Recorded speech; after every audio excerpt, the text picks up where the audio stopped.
Rádio Esportes Debate. Vamos lá pro Rádio Esportes Debate. Alexandre Simões, o que aconteceu com a seleção brasileira no primeiro jogo contra a Costa Rica e que não pode acontecer de jeito nenhum hoje contra o Paraguai, Simões? O Cirilo, eu acho que assim, olha, a seleção brasileira nesse tipo de jogo, né? Porque vai enfrentar um adversário mais fechado, jogando pelo empate. Você ter um homem de área colabora demais, né? A seleção brasileira começou a ser um homem de área. Teve o Rafinha. Aliás, eu não sei qual é o encantamento que o Rafinha proporciona sobre os treinadores da seleção brasileira, que sai treinador, entra treinador, o Rafinha é titular. Não é, né, cara? Não pode. Mas né? Não é interessante isso? Foi titular do Tite, o Tite mexeu na formação do Brasil na Copa pra pôr o Rafinha.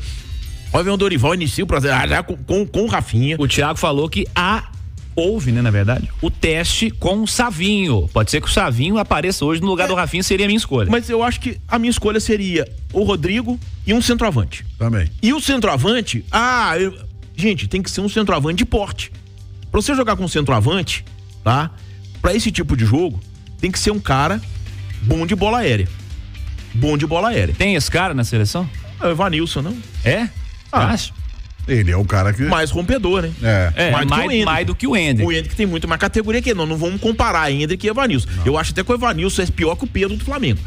Acho que o Dorival não levou o Pedro com medo do Flamengo. O Flamengo tá numa choradeira danada aí, que perdeu. E tem que chorar mesmo, que tá certo, né? Não pode tirar jogador. A gente vê aí que o Atlético tá sofrendo, porque se tem Arana, Franco e Vargas, é outro tipo de situação. No Flamengo são 5, no Palmeiras são mais 3. Mas de toda forma, o Cirilo, eu acho que a seleção brasileira precisa encontrar melhores alternativas ofensivas. Melhores alternativas ofensivas. E no jogo contra a Costa Rica foi um erro absurdo não colocar o Evanilson. Fica trocando Rodrigo, Vini Júnior, Hendrick, são todos muito bons de bola. Mas pra você tirar uma defesa que vem 2, 3 na sobra, fica muito complicado você querer sempre ir pro 1 contra 1. Esse teste, Romano, além desse teste de Savinho na vaga do Rafinha, o Thiago informou o teste do Arana saindo para jogar o Wendel. Você colocaria o Wendel para jogar? E o que justifica essa alteração ou justificaria essas alterações, Romano? Só se ele está querendo um lateral. Coisa que o Arana não é. Um marcador, né? Mais marcador. Porque até pelas investidas do Paraguai pela direita. O que me chamou a atenção é que foi uma seleção baseada mais na capacidade individual dos jogadores do que do coletivo.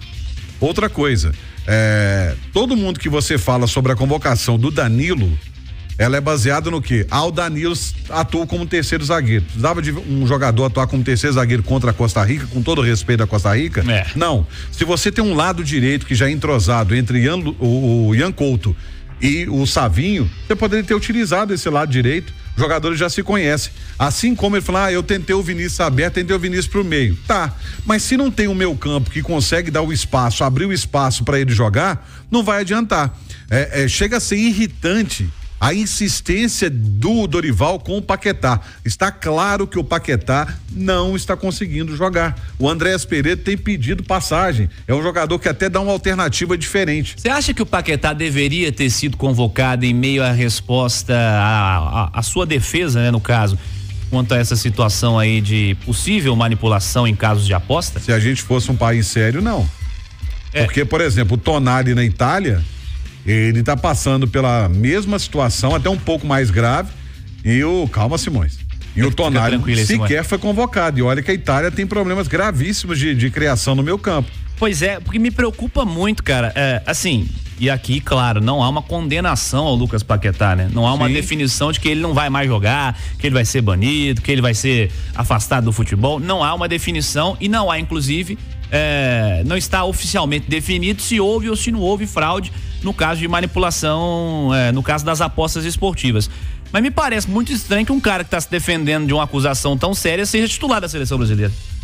E é estranha essa situação, viu, Vino, porque a não ser o que o Ministério Público de Goiás conseguiu lá, em alguns casos, e até delações mas é sempre uma suposição. Sim. Claro, né? É sempre uma suposição. Mas de toda forma, o que o Lucas Paquetá percebe? Que a Federação Inglesa, né?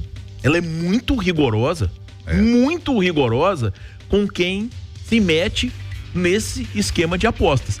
Então, quer dizer, o que tá passando pela cabeça de um jogador que de repente pode ter aí o fim da carreira? É exatamente isso. Pode tomar 10 anos aí, acabou a carreira. E é isso, o meu questionamento é justamente em cima disso. Ele estar sendo titular com esse problema pesando na cabeça dele. Sabe? Ele é humano, ele deve estar passando por todo tipo de coisa na cabeça dele o tempo inteiro ali, e até mesmo a preservação do jogador. Até porque nos amistosos o Andrés Pereira foi bem. Sim. Ele jogou muito bem. Então, o problema é o seguinte: você pode ter convicções na vida, o Cirilo. Você não pode morrer abraçado com ela, porque tem muitas que vão te levar pro buraco. Eu aprendi uma frase que eu carrego comigo: só os mortos e os tolos não mudam de opinião. Ou então aqui, põe o Rodrigo ali. Põe 2 volantes. Sabe jogar muito bem ali. O Savinho aberto de um lado, o Vini Júnior do outro e um centroavante, dependendo do jogo, o Hendrick, né? Pronto, você resolveu o problema. Põe o Rodrigo ali, Vini Júnior de um lado, Savinho do outro e o Hendrick. Você vai ter um quarteto ofensivo fortíssimo e gente, pra enfrentar o Paraguai, né? Cuidado com esse negócio aí, hein? Porque a Costa Rica também era, hein? Não, tá. Costa Rica, não é? A Costa Rica também era, hein? 0-0. Paraguai e Brasil na Itatiaia, logo mais a partir de 9 horas. Jornada esportiva com Hugo Sérgio, Álvaro Damião, Léo Figueiredo, Márcio Rezende, Thiago Reis e Wellington Campos, logo mais na Itatiaia.